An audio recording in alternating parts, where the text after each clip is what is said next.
savait pas voler. Il était une fois. C'était l'histoire d'un dragon qui ne savait pas voler. Et ce dragon avait un rêve. Il voulait devenir soldat dans un château. Tous ses amis se moquaient de lui. Un dragon gardien de château, n'importe quoi. Un dragon, ça détruit plutôt les châteaux, lui répondaient ses amis.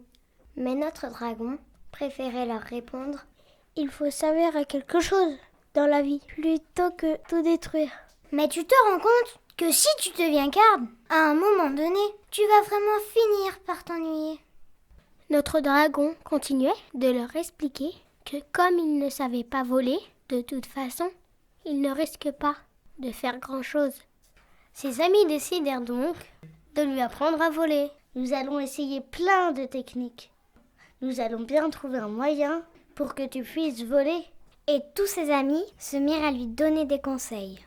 Il faut sauter d'une falaise. Non, il faut apprendre à courir vite, très très vite.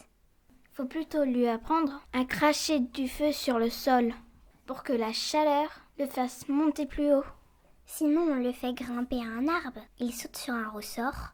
Finalement, toutes les solutions que notre dragon entendait lui faisaient très peur. Mais je ne vais pas réussir à voler. Je vais plutôt réussir à me casser quelque chose. J'ai une idée. Interrompit un de ses amis. Je connais une sorcière qui pourrait nous aider. Et toute la petite troupe de dragons s'en allait en direction de la sorcière. Quand la sorcière aperçut tous ces dragons, elle a eu très peur qu'ils venaient tous pour brûler sa maison. Mais le dragon avança pour lui dire: bonjour madame la sorcière. Excusez-moi, mais un de mes amis m'a dit que vous pourriez m'aider. J'aimerais apprendre à voler, mais je n'y arrive pas. La sorcière éclata de rire. Wahaha, un dragon qui ne sait pas voler. Oh, ça va, sorcière. Arrête de te moquer de moi. Sinon, mes amis vont brûler ta maison. Comment? Bande de malotrus, voyous. Eh bien d'accord, je vais vous aider. Mais à une condition. Plus jamais vous ne devrez brûler ma maison. C'est bien compris? Oui, madame la sorcière. C'est bien compris. Et c'est promis. Très bien, vous devez aller vite me chercher des ingrédients. Et les dragons partirent à la recherche de feuilles de menthe, de poissons crus, de fraises des bois, de bave de crapaud, de bave de serpent, 43 langues de couleurs. Et surtout plein de plumes d'oiseaux différentes. Soudain, au milieu des bois. Bonjour les dragons. Bonjour les dragons. Vous cherchez quelque chose? Demanda le loup. Oui, nous recherchons des ingrédients pour que la sorcière puisse faire une potion. Je ne sais pas voler. Et mes amis ont décidé de m'aider. Le loup éclata de rire. La sorcière? Mais elle est incapable de faire quelque chose de bien. Ce n'est même pas une vraie sorcière. Elle n'a même pas de balai. Les dragons se mirent à réfléchir. Il était vrai qu'ils n'avaient pas vu de balai et que cette sorcière n'avait pas non plus de nez crochu. De plus, chers amis, continua le loup, un ami à moi est venu la voir, car il ne savait plus hurler comme un vrai loup. Et elle lui a proposé de faire une potion. Une fois qu'il a réussi à avoir tous les ingrédients, il a bu sa potion. Et, il ne s'est rien passé.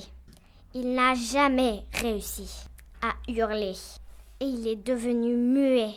Le dragon était bien déçu, car il savait maintenant qu'il ne pourrait jamais voler. Le loup leur proposa d'aller avec eux voir la sorcière. Une fois là-bas, la sorcière commença à avoir peur de voir les dragons revenir avec le loup. Tu te souviens de moi, sorcière? Lui répondit le loup. Toi qui as jamais pu aider mon ami, tu penses pouvoir aider ce dragon? La sorcière se sentit mal à l'aise. Mais non, mais n'importe quoi. Mais qu'est-ce que vous racontez? La sorcière était paniquée. Les dragons décidèrent de partir, car ils étaient bien déçus pour leur ami. Le loup regarda la sorcière droit dans les yeux. On ne sait pas trop ce qui s'est passé, mais on sait que la sorcière ne vit plus dans la forêt et que le loup a bien grossi. Les dragons, voyant que leur ami, qu'ils ne savaient pas voler, était très triste. Ils lui proposèrent de faire un métier très très dangereux. Devenir garde, mais pas pour un château. Devenir garde pour le grand trésor des dragons. Notre dragon était fou de joie. Depuis, notre dragon est devenu gardien de la réserve du trésor de tous les dragons. Et vu le nombre de chevaliers qui aimeraient posséder ce trésor, il n'a jamais eu le temps de s'ennuyer. On ne peut pas